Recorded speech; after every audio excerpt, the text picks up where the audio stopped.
Dear participants, thank you for your participation. We welcome you to the third session of the webinar for Tax Connect and Bill GST. In this session, we will discuss how to handle GST notices and how to handle DGRM scrutiny. Mr. Vivek Jalan will take you through the topic in detail. Over to you, Vivek, sir. Shweta, Yes, am I sir. audible? Yes, sir. Yes, sir. Yeah. Okay. So thank you all for joining, and we can we will start now, and so that we are almost on time. And I see Shweta has written in the chat box that in case of any queries, you might hold on to it or write in the chat box, and we'll answer at the end of the session. But since it would be, let it be more of a group discussion, and in case you have any pertinent queries on the discussions today, you may not wait till the end, or maybe you can just unmute yourself, and in case the question is pertinent, and you can just ask for the benefit of everybody, and we'll make it more of a group discussion so that everybody is benefited out of it. So friends, this is the last in the series of our workshops on Will GST, and possibly, this is the year end, so people would be busy in the year end activities and all in all corporates. However, this topic is very, very important, and for those who are not attending this session, we would be sending the video link to all of them. We all see, friends, over across the country today that there is a spate in GST litigation across the country. There are various forms of litigation under GST, and various authorities today who litigate under GST, who issue notices or perform certain procedures. Some of them are invasive procedures under GST. And across the countries, we have handled various litigations. Sometimes we have had to go to the Honorable High Court to get relief in cases wherein there were certain actions by the department which were invasive and coercive. So all of this we would discuss in today's workshop, and also we would discuss is what is the best way under GST so that we can handle litigation the best way rather than going to the court all the time, right? Because whatever we do, how much we go to the courts, but we are all employees of corporates, and somewhere we have to answer to the board that why we are having to go to the court all the time. And under GST, compliance, robust documents, and reconciliations are the only way by which we can satisfy the authorities. So we will discuss how to prevent litigation also in this webinar.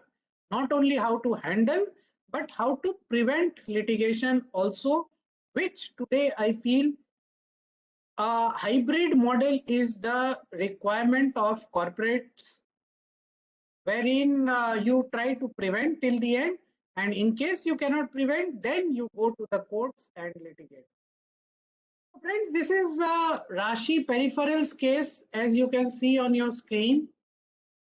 This is the most recent case which has happened uh, in GST search, seizure, and inspection.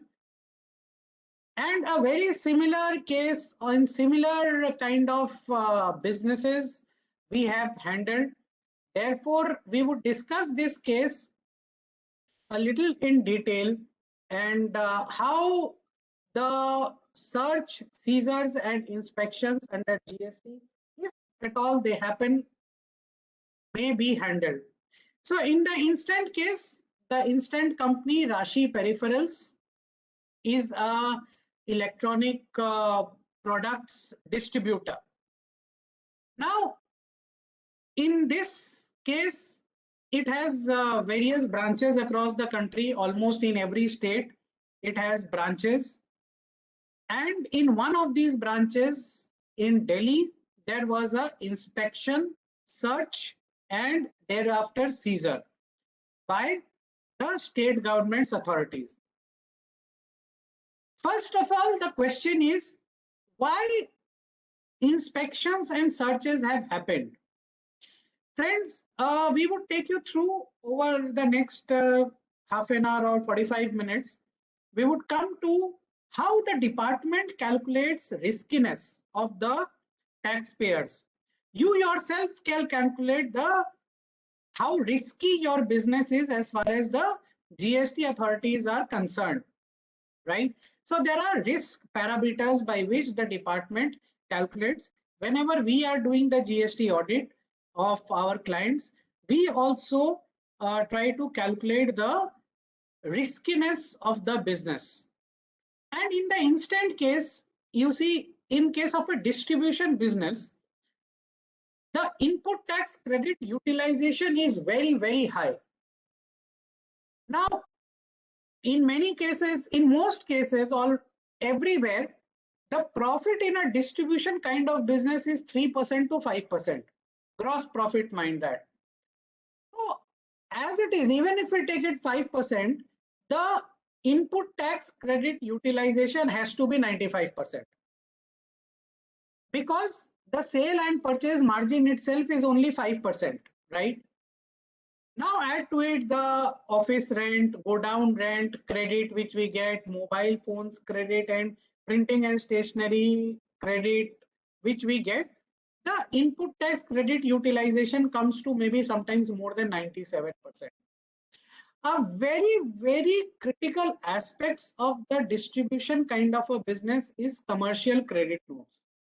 And now it is a reality in all businesses, this commercial credit notes, right?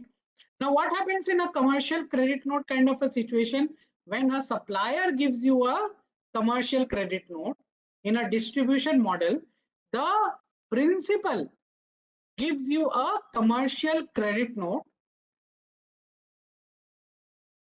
then the principal does not reverse its output tax liability.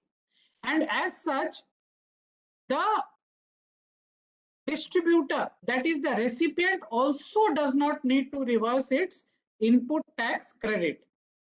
However, the sale price goes down due to the commercial credit note. What happens if you purchase in say 100, you're selling at 105, and if you get a commercial credit note of say 3 rupees, what you as a distributor you would do, you have a tendency to pass on this 3 rupees profit also to your customers. So in that case, your gross profit would go further down, your output tax liability would go further down, and as a consequence, the cash payment in your business would be very, very minimal, sometimes 1% or so. So in this case, the riskiness of the business was calculated as such, and in the March end, the department now has pressures of meeting their own revenue targets. So a inspection, search and seizure had happened in Rashi Peripherals in Delhi, and whereby certain differences were found in the stock, right? Wherein the accountant was, as alleged by the appellants, the accountant was coerced to sign a stock difference statement, and the authorities, they issued INS 2 and 3 for seizure of the warehouse, right? So they went to court. Now, if the court also ordered what normally would have been done, right? The court ordered that under 67 subsection 6, first within 7 days you go, that is the appellant should go and resolve the differences in the stock with the GST officers. And thereafter, they could submit a provisional bank guarantee along with a bond as per section 67 subsection 6, get the goods provisionally released, and thereafter an assessment could happen, right? So friends, basically the court also ruled in the case what the normal taxpayer would have done, right? Like for the instant case, we did the same. We got the goods released. Now there are two types of bonds. One is an indemnity bond and one is a bank guarantee, right? So both are invoked by the department, and post that one can go to the court or one can get the assessment done, get the demand, and then go to the court. Basically, there was no relief per se in this case given by the Delhi High Court, and this makes us conclude that it is so important that your branch accountants in the various branches other than the HO, at the HO you are very well equipped, right? So your branch accountant should be very, very equipped, and your branches should have all the documents as required under the GST law, and they should have the knowledge so that an inspection under section 67(1) does not lead to a search under section 67(2) and thereafter does not lead to a seizure. The moment there is a seizure, then there is no option but to get the warehouse or the godown released on furnishing of a bond and a bank guarantee, and thereafter an assessment can be done and you can keep on fighting and the funds are stuck. In some cases, they don't even agree for a bank guarantee. They require a tax payment in cash. Okay.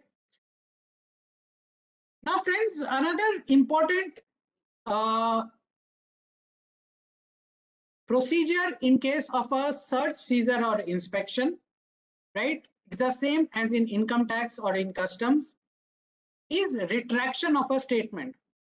Now, most important is you must all advise your branch accountants to not sign any statement accepting the liability. I will come to a case law wherein the branch accountant did this in very intelligently, and then what happened?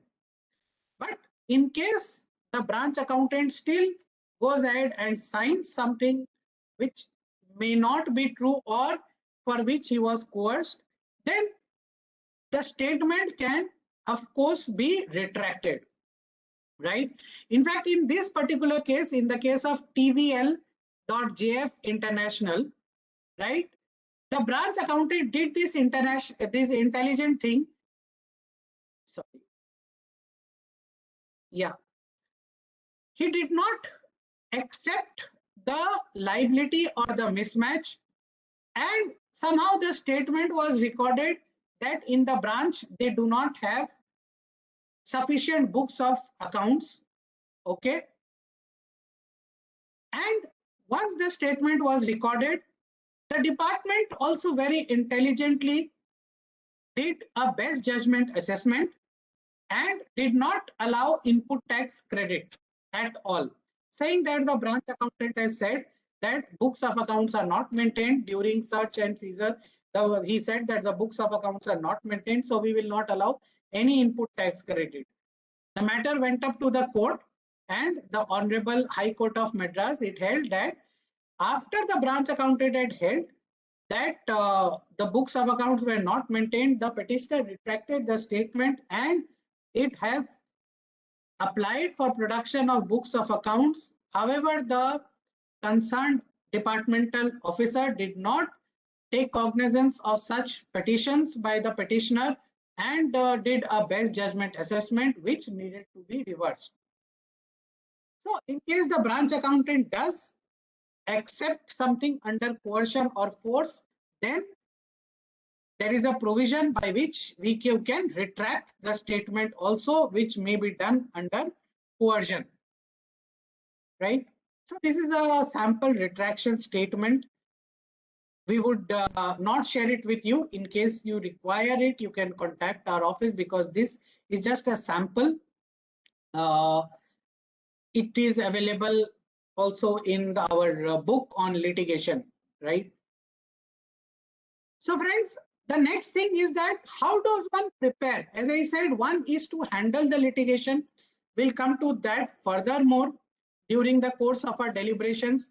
The other important thing is that how does one prepare for this litigation? And that is why we have named this webinar or discussion Pan India Litigation Handling.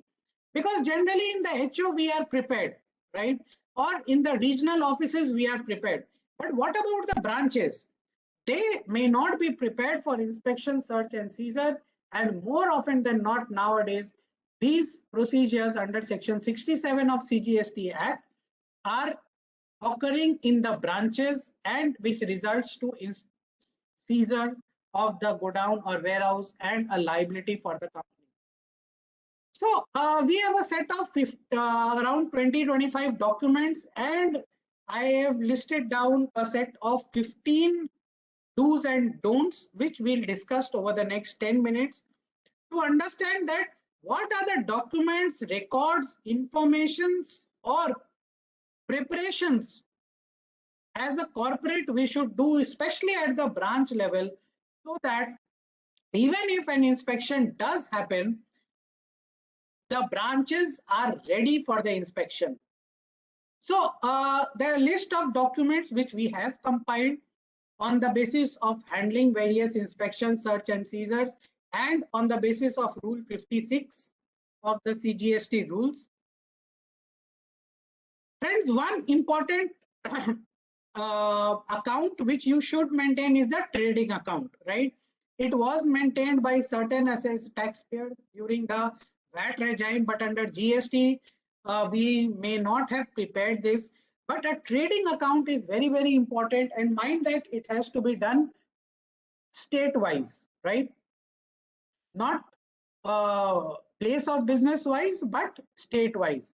And along with that, you must, I repeat, you must have a state-wise trial balance, right? The moment you add a trading account, trial balance is just a matter of minutes, right? Now, from the trading account, you have purchase figure, you have sale figure, you have opening stock, you have closing stock, right? From there, you have your details. So you have the sales register, which would total to your sales amount in trading account. You have purchase register, you have details of other income, right? If any at the branch level, and you have the opening and closing stock details, right? And you must, in fact, whenever we are doing GSTR 9 now, when audit is not there, so we are doing GSTR 9, our start point is that we have state-wise trial balance, and say a taxpayer has 25 state registrations.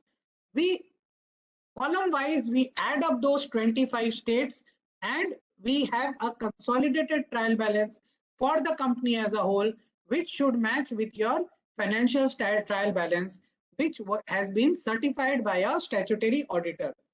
So this is one document which is very, very important, and which is the start point of the GST inspection, search, seizure, or even GST audit, I would say. Now, cash book and bank book. Find that many a times the department asks for bank statements. Bank statements are not a document which can be given for multi-state registered taxpayers, right? But you must maintain bank book, right? So for branch wise, you should categorize, and nowadays it is very simple from your ERP. you take out the transactions or the receipts or expenditures for the branch, right? If that is not possible, say for example, you have only one bank account, right? And you all your purchase and sale are happening through that bank account. Whenever a vendor pays you consolidated. Whenever you pay a supplier, you pay consolidated for all the states. So what we suggest is that you prepare a bank book, right? You must be allocating that in your bank book, in your ERP, branch wise, right? Or on the basis of codes. So branch wise, it may be a good idea to prepare a bank book if possible. Most important is that you must keep your bank book or your bank statement for the last 15 days handy. Because during inspection, search and seizure, they want current data, right? So they will not look at today. If they come for inspection, search and seizure, they would not be satisfied with 31st March 2020 data or bank statement. They would want current bank statement, current bank book. Sales register, again, updated sales register. During inspection, search and seizure, you cannot say that we will give you only last year's, current year we do not have. So it is important, at least for the returns which you file, you have a consolidated sales register which matches with your GSTR 1 and 3B. Most of the times it is there. Now, tax invoice, bill of supply, delivery note, credit and debit note for the period. Again, most of the times it is there in the ERP systems, and you must inform your IT department that it is mandatory for taxpayers to give a view access to the authorities of their ERP systems, right? And you cannot deny the view access. Therefore, in case your tax invoice, bill of supply, etc., are digitally signed and they are in your systems, you can give them an access and they can take sample copies. A very, very important thing here, friends, is that nowadays all GST departments, in fact, I was in Delhi only for a search and seizure case, and I was meeting the commissioner, and uh, you see, she came to know that we were using Microsoft's ERP system. So immediately she said to her all our subordinates that, gentlemen, you must all now take the training of Microsoft's ERP also, right? So do not feel that today the department are ill-equipped or ill-trained, especially anti-evasion, DGGI, who come for inspection search seizure. Generally, they are very well-trained officers. Details of credit note issued to the customer, especially details of commercial credit note. This is very, very important. As I said, that commercial credit note, generally we have details of GST credit note, but it is very important to have details of commercial credit notes also, which are issued serial number wise, so that it can be submitted, because most of the time many of the disputes are resolved once you give the details of commercial credit notes and the logic. Bill to ship to transactions are viewed in more detail by the department, right, to see whether the loop are complete. So you can have a bill to ship to transaction details separately. Stock registers for the period moving, right? In one of the cases, we found that although the current stock statement was there, but moving stock statement was not there. That, okay, for product A, how much was the opening stock on 1st April, how much was purchased, how much was sold, and what is the closing stock during the year. That was not available. So that also must be kept, so that your purchase and sale from your register can be matched with the stock statement also. Item wise inventory report, right? So current stock statement. I'm just highlighting the critical documents. This PPT, we will share it with you, right? And for the details. Gate registers showing inward and outward movement of goods if you have. Now, this is very, very important, friends. Purchase invoice for the period, right? With signature. I have specially highlighted this word with signatures. Now, I have been advising many of the corporates, especially during this COVID period, where many of the corporates, in fact, one corporate I know, they had issued an advisory to their payables department that you can receive the,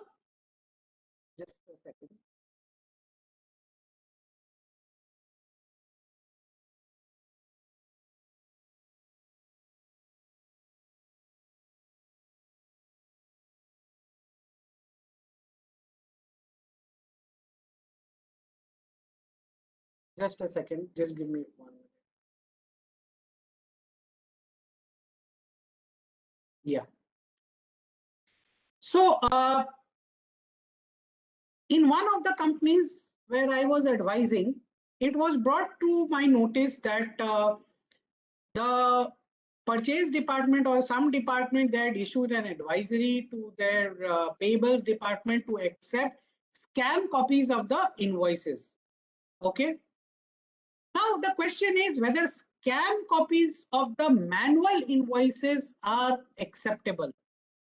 It is my view that as of now, still under Section 16 of CGST Act, the original copies of the invoices are mandatory for claiming input tax credit, right? Therefore, either you should have the manual copies of the invoices which are manually signed, or if you're going for scan copies, they must be digitally signed by the suppliers or vendors. In case there has been such an advisory during this pandemic, I would suggest that there should be another exercise whereby the digitally signed copies are at least taken from the vendors or suppliers. Then there are general items, again, purchase registers, party registers, incentives received, 99C. Another important thing is transitional credit details. Friends, now this transitional credit audit will happen again and again. Every time you have a GST scrutiny, audit, search, seizure, inspection, transitional credit details would be required again and again, right? We have brought it to the notice of various commissioners, right? But the fact is that still on the field, TRAN credit details are again and again required.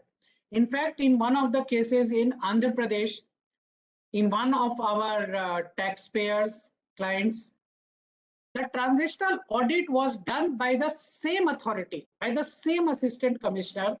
He did not find, he just found out a small error. The same assistant commissioner conducted another transitional scrutiny, right? Same assistant commissioner who conducted a transitional audit first, he conducted another assessment, he conducted another transitional scrutiny in the assessment, and he brought out another issue, right? And that was a big issue. So multiple TRAN audits will happen. Therefore, we must be ready with our TRAN files, right? Because maybe even after this, till at least the next 4-5 years, whenever there is an assessment for 2017-18 or an audit or a scrutiny, TRAN may be required, TRAN details. Register of goods or services are imported or exported, relevant documents we have discussed, advances received and adjustments only for service industry, because on goods there is no GST on advances. You see, now the last point, point number 25 is very, very important. We were discussing with one of the very large corporates, and you see, when this time when we are doing the GSTR 9, since the GST audit has been scrapped, so whenever we are doing GSTR 9 now, what we are ensuring is that for inspection, search and seizure, to be ready for inspection, search and seizure, we are making the details, right? Whatever 25 points we have shown you, we are making the details and providing to the taxpayers so that they have a folder in case of inspection. They can just hand over the folder to the tax authorities.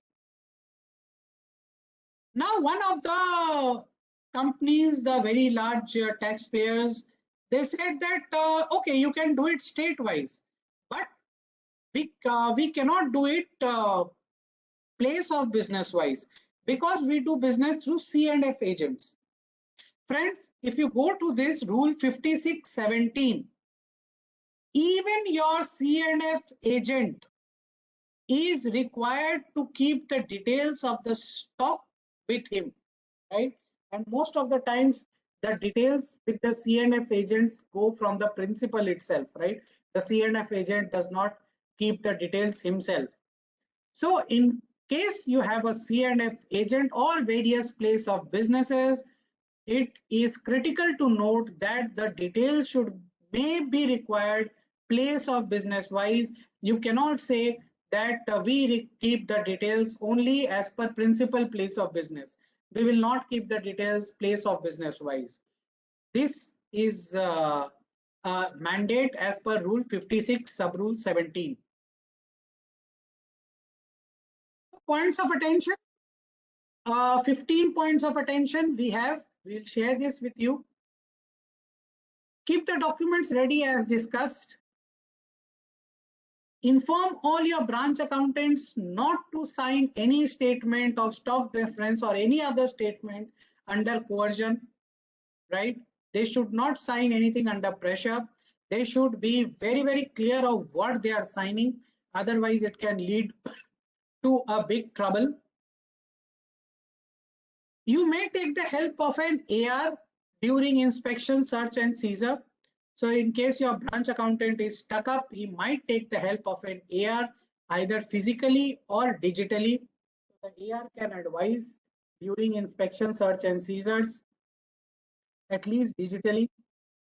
You may keep track of all advances. We have covered all this, we have covered. Okay, another important point is waybill reconciliations, right? Waybill reconciliation should be done against GSTR 1 and 2A. We are already dealing with many notices across the country for waybill reconciliation vis-a-vis GSTR 1 and 2A. So this is again another requirement by the revenue to do a reconciliation of waybill issued vis-a-vis GSTR 1 and 2A. In fact, in one of the states, I think in Telangana, we got a notice even to reconcile the tax amounts. We'll come to that notice. Friends, now this you must have seen that there is an MCA notification, not a circular. We'll amend this. That all ERP systems should have the track of the audit trails of all the amendments made in the data. It is not something new. There is a hue and cry on this under GST under Rule 56 sub Rule 8. It is already required to maintain an audit trail of all amendments and changes, right? View access should be given and ensure all places of business are added in GST registration. Okay, many times we open a place of business or a depot or a C&F agent and we do not add it to a GST registration.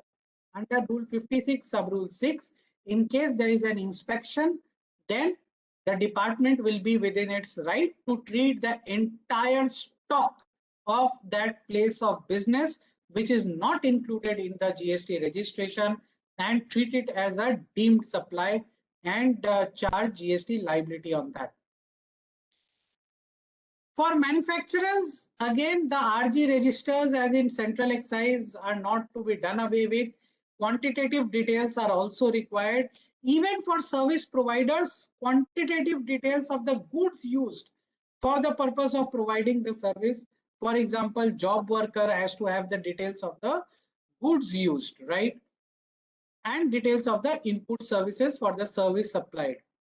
Works contractor has to have the details of the goods and service received for the execution of works contract and the goods and services issued.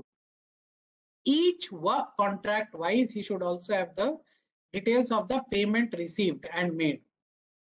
Transporters and warehouse owners. So logistics companies, for transporters, they should have details of the goods transported, delivered and goods stored in transit by him, along with the GSTI number of the registered consignor and consignee. For warehouse owners, each consignment of distinct consignors or consignees, they should be held separately. So if a warehouse owner is storing goods of A, B and C company, there should be a distinction, there should be a rope or something by which in the warehouse he should distinctly have the goods stored for the taxpayer, distinct taxpayer, and the details of the goods stored and moved. So friends, now this is a TRAN verification. This is a notice which we received in one of the taxpayers. We'll just share it with you with our PPT. Huge, 30 points, documents required, and the last para you can see in bold and red. It is requested all the details, documents, information be provided immediately, right? So this is the new norm, and that is why we should be ready with our documentation, because most of the times a normal audit or an assessment as was done previously, that is taking the nature of search, seizure and inspection nowadays. And during search, seizure and inspection, everything is required immediately by the revenue authorities, right? Well, again, as far as litigation is concerned, in the case of GK Trading and in other cases, it was held by various high courts that for the same taxpayer, SGST, CGST can assess during for different issues, and for the same taxpayer for the same tax period, he might be called for summon, which in a different matter, right? So for he might call a taxpayer might be called for summon for a way bill matter, whereas an assessment has already happened by the range, right? So it was held by GK Trading by Allahabad High Court and various high courts. Therefore, as of now, what we see, what we hear in the case of Canon India, the Honorable Supreme Court's judgment that under Section 28 of the Customs Act 1962, the proper officer is not the DRI officer to make an assessment. So the summon can be called by the DRI, DGGI, DGRI, whatever, right? You cannot apply, you have to apply Canon India's judgment of the Apex Court very, very selectively, right? It is only for the purpose of assessment. Assessment cannot be done by DGGI, DRI, anti-evasion. Assessment would be done by the commissionerate, but summons can be issued, inspection, search, seizure can happen by the DGGI, DRI or anti-evasion, right? So let us not get confused by this Canon India judgment, I would say. Well, to add topping to this, section 151 has been amended. Now this I would say is a little going a little far. The heading of the section is power to collect statistics, and section 151, they have amended this section completely, whereby the commissioner or any officer might require any information from you, irrespective of whether it is required to collect for statistical purpose or not, right? So even not in your own case, information can be required from you for some other taxpayers, and we must be ready. Already in under income tax, the norm is such. Friends, another procedure in GST is summon, right? And nowadays, I would say it is overused, sometimes ill-used also. We all know that summon is not a hearing. Although nowadays what we are seeing, the trend is that the revenue officer uses a summon interchangeably with a hearing or an assessment, right? However, a summon is something more serious than a hearing. And in many cases, we have seen a summon leads to coercion, which may sometimes lead to prosecution, right? In very extreme cases, which is not the intention of the law, but still, in case the revenue wishes to use a summon interchangeably, we should know what are the disciplines regarding summons as held by the various high courts, right?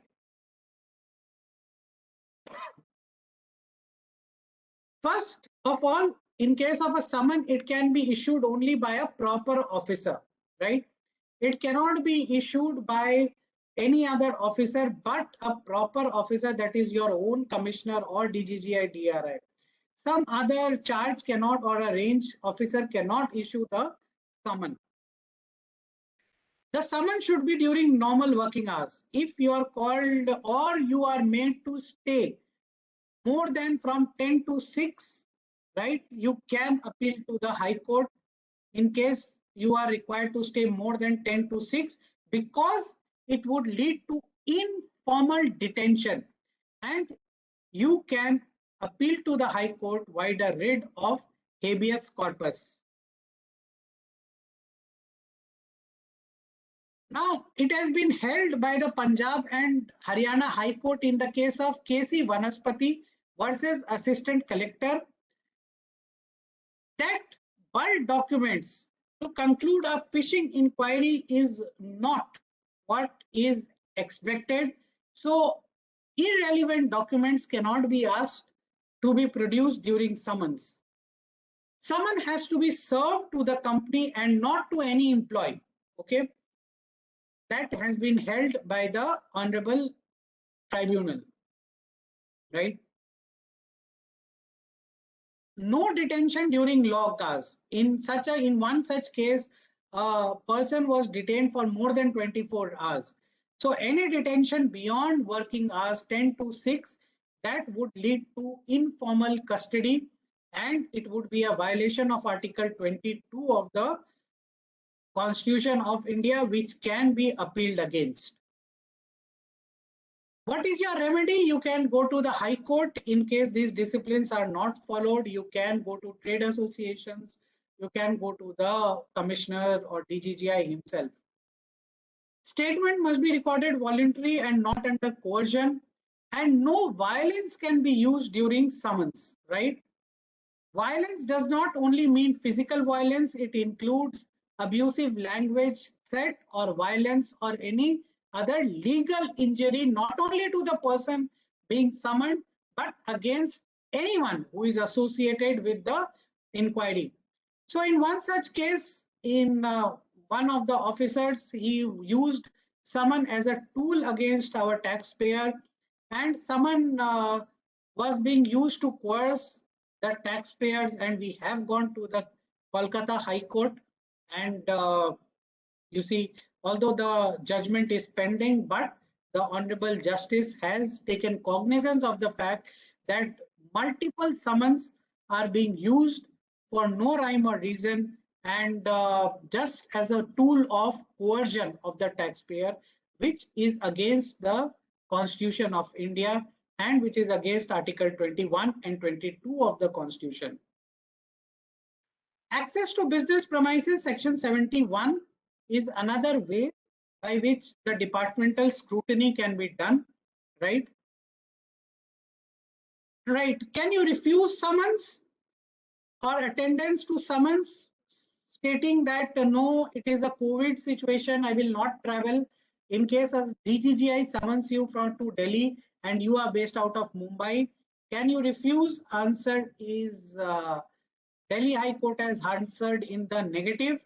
It says that COVID or no COVID, you have to travel, as DGGI Delhi is also the proper officer and their jurisdiction is across the country. Investigation or inspection under section 67, there is a flyer, right? And shelter can be taken under the flyer, which states that inspection can happen only as a matter of last resort. So in case the taxpayer is regularly replying to the notices, regularly filing his GSTR 1 and 3B, well, there should not be an inspection or search or seizure. And there should be a reason to believe.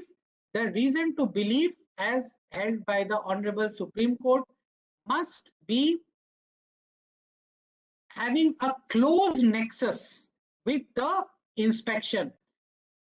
Friends, as you see in point number 3 on your screen, there is a difference between reason to believe and reason to suspect. Suspicion is much lighter than belief.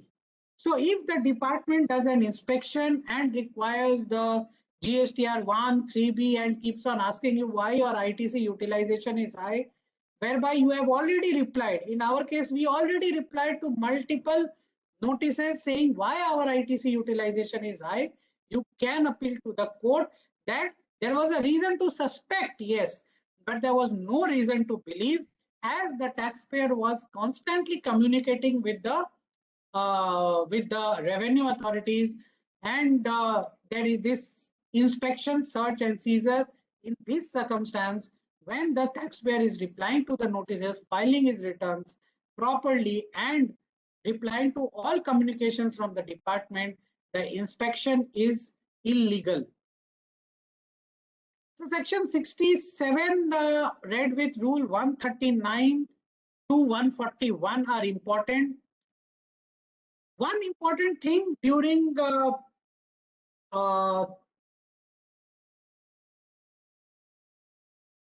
inspection, search and seizure, during search and seizure, is that you can get the goods released on submission of a bond. So you give the bond in INS 4, right? And the department gives you a release order. Now, friends, if you see rule 140 sub rule 2, it says that even after you give a bond and the goods are provisionally released, the released goods have to be produced before the department whenever required. Now, if there is a stock, you get the stock released on submission of a bond and a bank guarantee, your stock is constantly, you have released the stock for sale. So after 6 months, you cannot produce the same stock. And therefore, I would say in the INS 4 or in the release order, you must get it clarified from the department that this rule 140 sub rule 2 for production of the same goods that has been dispensed of with. It is very, very important. Otherwise, the whole exercise of bond and bank guarantee and release of goods goes for a complete waste. Friends, there is another new form of notice, right, which is very, very important. I don't know whether you have received this notice in your company or not, but it is very, very important for our 9 and 9C, which we file going forward. This is a new reconciliation notice reconciling your GSTR 9 or finding the differential tax payable just by data analytics of GSTR 9, and which we have taken into consideration every time we file GSTR 9. In fact, now it is validated by the department also by this notice. Right. So this is a notice that on scrutiny of your GSTR 9, the following short payment or non-payment has been seen and you are required to pay, right? Now, how do they get the additional tax payable as per GSTR 9? This is a beautiful, I would say, notice, right? Pure data analytics by the department. In fact, that is why I said next time when we file GSTR 9, it is very, very important that we take cognizance of this notice, and we are careful while filing GSTR 9 so that we don't get this notice. So let us see how, as per GSTR 9, they are calculating the additional tax payable, right? So first, taxable supplies as per 4N, right? So table 4N of the GSTR 9, it gives the taxable supplies, right? Or the output tax liability as per the taxable supply. If you remember, let us try to recollect GSTR 9. Table number 4 relates to all taxable supplies, including reverse charge, right? So total of that, they are adding over here. Increase by amendments as per table number 10 of GSTR 9. Add, if you remember table number 16, it is job work. The goods which are not returned from the job worker within 1 year or 3 years, that will be a deemed supply. So the tax liability they will calculate from there.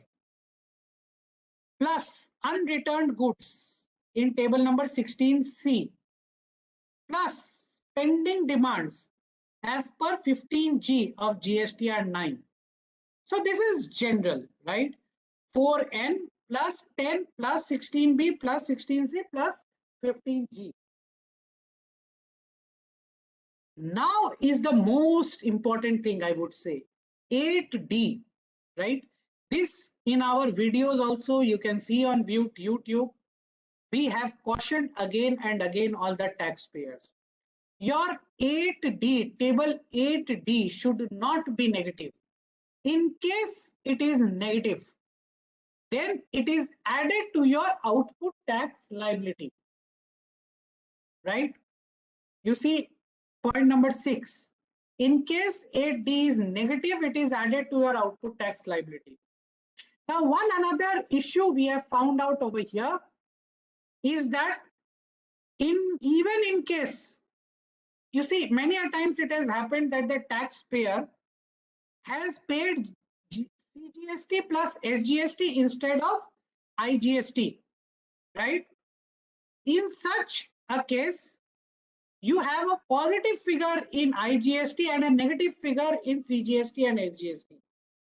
Well, very intelligently, the data analytics of the department, what it has done, it has added only the negative figures and not reduced the positive figure, right? So one has to be very, very careful.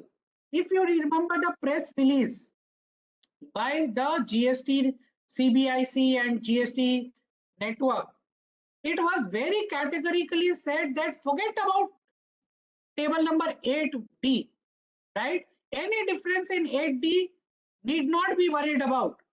It is just for the purpose of, you see, analysis. But here, in this same analysis, they are adding the 8D negative figure in your additional tax liability, right? So ITC to be recovered on account of excess claim of IGST on import, if negative, 8I. If you remember table number 8I, it is 8G minus 8H.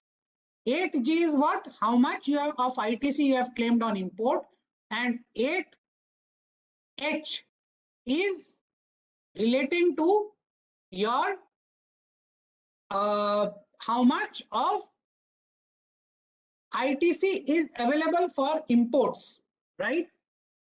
So if it is negative 8I, then it will be added to your output tax liability, right? Now ITC to be recovered on account of excess claimed in GSTR 3B, then GSTR 9, right? So now they are comparing your GSTR 3B with 9. So GSTR 3B means 6O, which is the total ITC claimed by you in GSTR 9, minus 6A. What is 6A?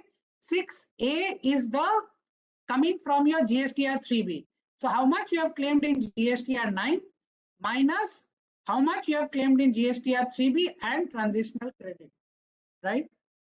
In case you have claimed more, they will just add it to your output tax liability. You keep on explaining. ITC to be recovered on account of excess reversals, right? So if you remember, table number 7 of GSTR 9 was for reversals. So 7I minus 7E minus total of 4B1 and 4B2 of GSTR 3B. Okay, very, very critical. Now they are comparing your 3B versus your GSTR 9. So 7I minus 7E, so it is total reversal minus 7E other reversals. And they are taking the figure of your reversals from, sorry, 7E 17.5 reversals minus they are doing your GSTR 3B reversals. So if there is a mismatch, that is added to your tax liability. Now total of excess ITC, sum of 6 to 9. ITC claimed 6A plus 6N. ITC to be recovered 10A or 10B. Now 11 gross liability 1 to 5 plus 10C, right? So all of this is automatic. Decrease it by amendments. Increase of liability vis-a-vis GSTR 1. So difference between R1 and R9 of GSTR 1 equal to 1 plus 2 plus 12, right? So you can go through this in detail, right? I will not go to the intricacies over here of GSTR 1 column wise, but you can understand, friends, that the data analytics of the department is so strong that you see they are linking 1, 3B and 9 and bringing out the tax liability. Therefore, you have to be very careful. In fact, this time when you file the GSTR 9, this should be your checkpoint as a tax manager, right? Well, another important development in this year's budget is the amendment of section 83, that is attachment. And you see the litigation wing of the GST, like we have in our companies, we have a litigation wing or a legal cell. The government also has a legal cell. They are keeping a close watch on the High Court judgment. So in case of the, the High Court judgment, in the case of ProX Fashion Private Limited versus Government of India, the Delhi High Court has held that attachment of bank in case of other than section 62, 63, 64, 67, 73 or 74 was not valid.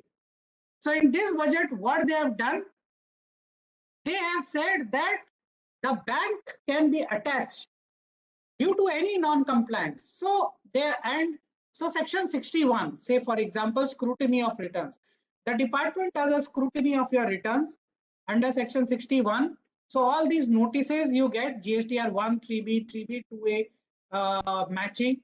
In case the department finds a big mismatch, they can go for attachment, right? So we have to be all the more careful the way this GST law is being shaped up is really very, very concerning. And compliance, right? Robust compliances are the only mechanisms along with reconciliations which can save us or which can be used as a safeguard against litigation. Well, in case you have any transitional credit issue where you could not have claimed transitional credit, you can go to the High Court. Apropos this Apex Court order in the case of Agman Services Private Limited, wherein the court has upheld the decision of the Delhi High Court to open the GST portal. And also in another case, the Bombay High Court has ruled that the ITC can be taken through GSTR 3B. So that is again an important judgment. Well, this is a perennial issue. Should ITC be reversed on mismatch between 2A and 3B? Well, again and again, we have discussed in various webinars the Supreme Court's decision in the case of Arise India Limited comes to the rescue, wherein it has laid down two important doctrines, that is, a bona fide purchaser should be distinguished from a guilty purchaser, and the purchaser cannot be required to go after all the suppliers and see whether they are paying their taxes on time or not. However, after this amendment in this budget, White Section 16(2) clause AA, now this has been taken care of, this judgment in the case of Arise India Limited, and from 1st April, it is our recommendation from Tax Connect that you must only take that credit which is available in your 2A to save yourself from litigation. Well, this is not written in the law, but as a matter of precaution, you can at the best claim excess credit as per 36(4), but mind that if it is not reflecting in your GSTR 2B, then the department would go to the court and litigate. Therefore, systems must be set up. As I said, compliance is something which would come to the rescue. Now, friends, as we discussed in the beginning, right, for 5 minutes, we'll discuss this GST audit manual, GST-AM, issued by the CBIC. As I said, you don't need a consultant. Well, we do it for all our clients, but you don't need a consultant to find out how risky you are for the GST authorities, right? There are around 39 parameters, right, which are noted in the CBIC manual, right, of GST audit manual of the CBIC, wherein you can see, you can just assign a percentage. What we do, we assign a weight to all these parameters and see whether the taxpayer's business is risky as per GST law or not. This you can do internally as an exercise to inform the board that how much probable it is that you might get a inspection, search or scrutiny or access to business premises. I will just take you through one or two of these which are important. The ratio of expenses to turnover, right? If it is very high, you are very risky. The ratio of turnover to total assets. If it is very high, you are very risky. This is where the department contends that, oh, if you don't have any asset, but you have a huge turnover, maybe there is no taxpayer itself. It is a case of fake invoices. Ratio of loans to total assets.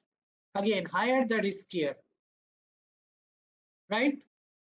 So there are various other ratios. Your ratio of exempted supplies to total supplies, ITC utilization, as we have told you. Here, with these 39 points, you can find out how risky or what would be your risk assessment done by the revenue authorities. Friends, again, in Annexure 5 of the GST audit manual, as we said that now with the GST listing, GSTR 9, you must do that reconciliation and you must do this reconciliation also, which is required as per GST-AM, GST audit manual to be done by the department. So this is a crisscross between your GST books of accounts, GST returns, GSTR 9 cost audit report, income tax audit report, annual income tax return, annual report and trial balance. So what all you need to reconcile: quantity manufactured, and mind that this is company wide, not branch wise. So quantity manufactured, goods cleared, GST paid, ITC taken, details of ITC taken and utilized, and consumption of raw materials. All of this you must, this PPT will be shared with you, and maybe you can set up an internal process to keep this reconciliation ready, because sooner or later the revenue would require this, right? And in case you don't produce it, then while it might lead to unnecessary show cause with some unnecessary figures which the revenue might think and put in. Well, this is the notice sample which we have got to reconcile the tax paid as per payable as per the way bills vis-a-vis GSTR 3B, right?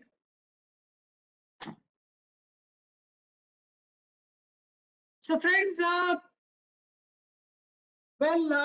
this is what we wanted to discuss in this workshop, and how to safeguard yourself from litigation, and in case litigation comes, how to handle it seamlessly, right? This PPT would be shared with you, and in case of any questions, we are available.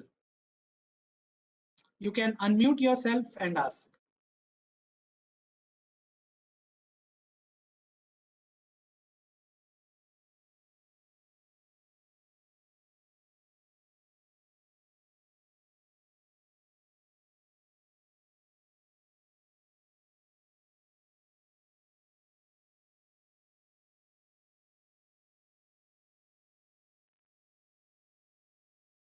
Hello, Vivek sir. Manjesh here. Yes. So, Yeah, Mr. Mangesh. GST law mandates around 15 to 20 documents to be maintained at branches.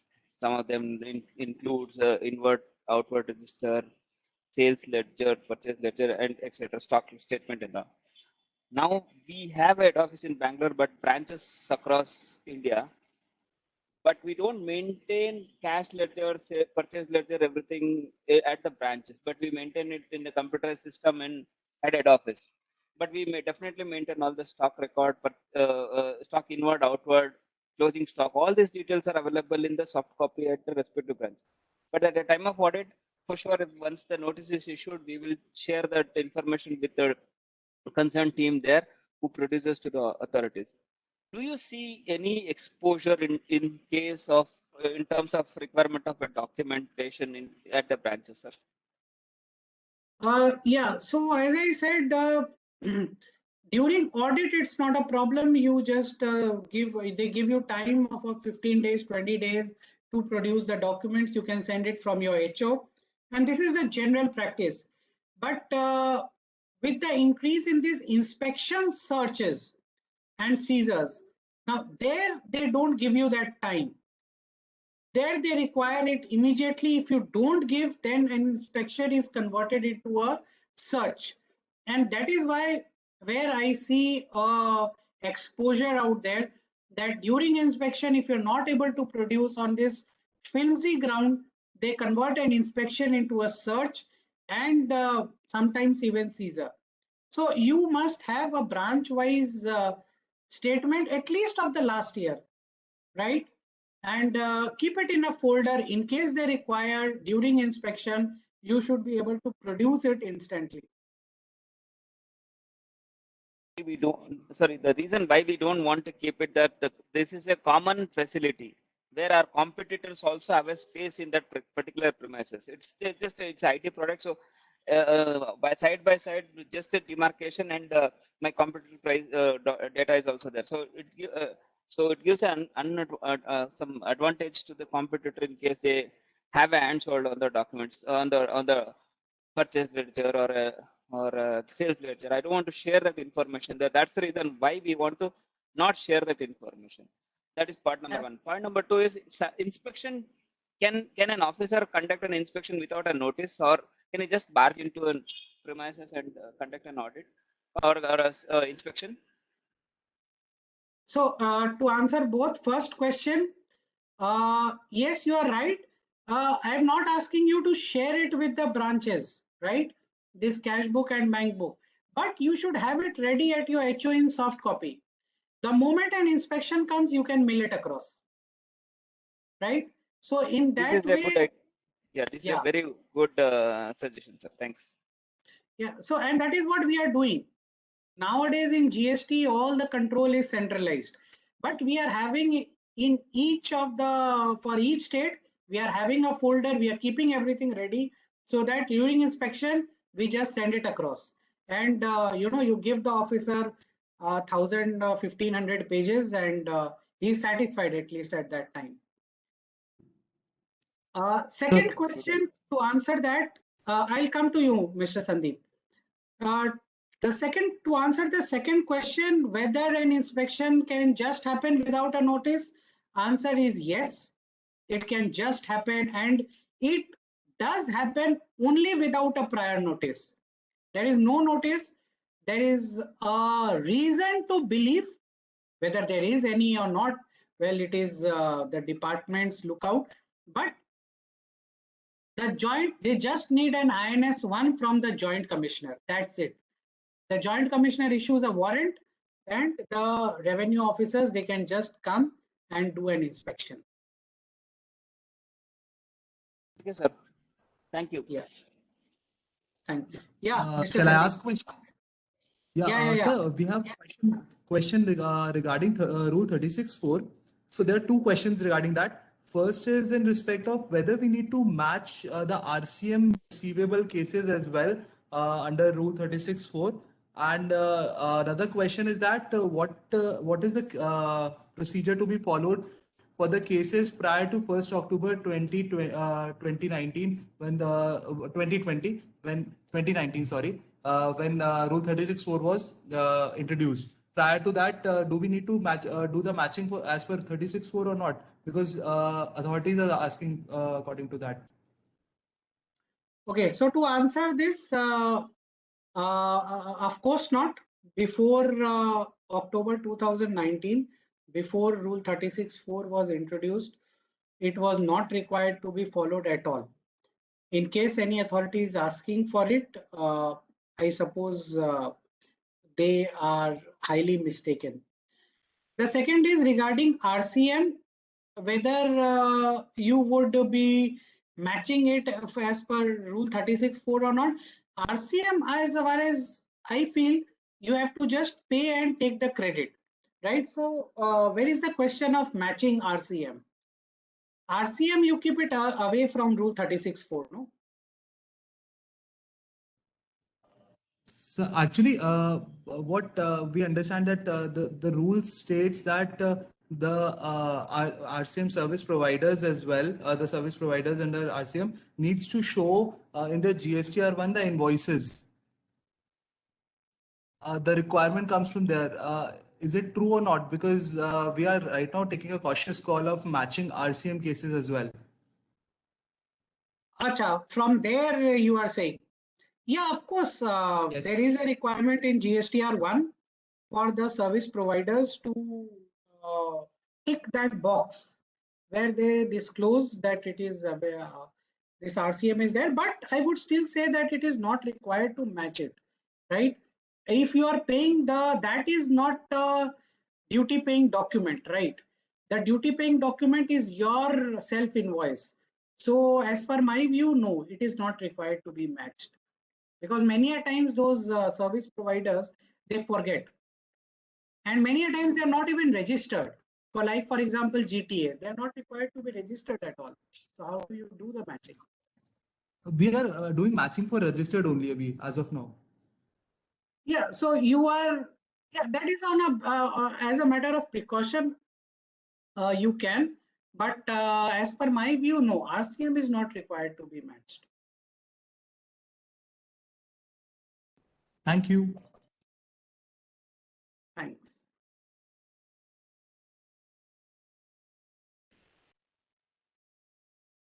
Okay. Anybody Sir, Manjesh else? again. Manjesh again, sir. This Yeah, B2C QR code is required from 1st of April 2021.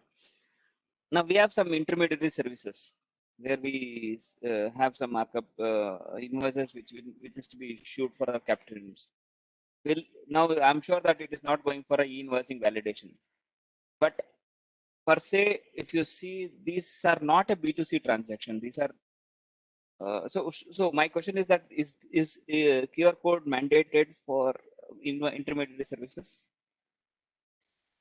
So intermediary services, I suppose, where the recipient is out of India, and you are charging C&S as per this 13(8)(b), right? Yes, sir. Yes, sir.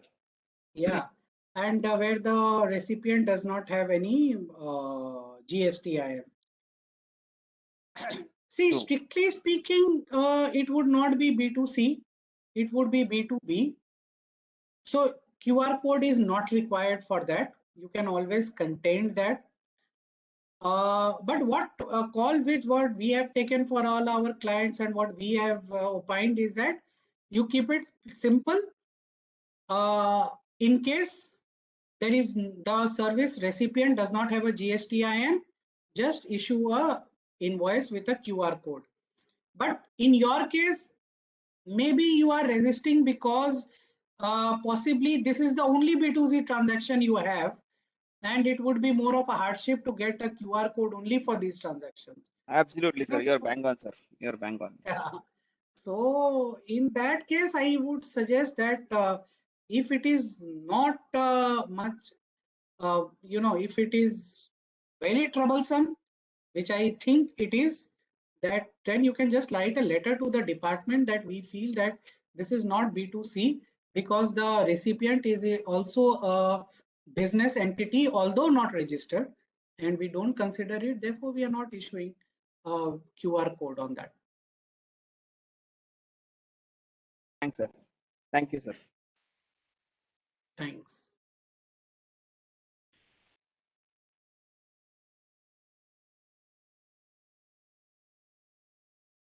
Okay, any other question, or we can end the session?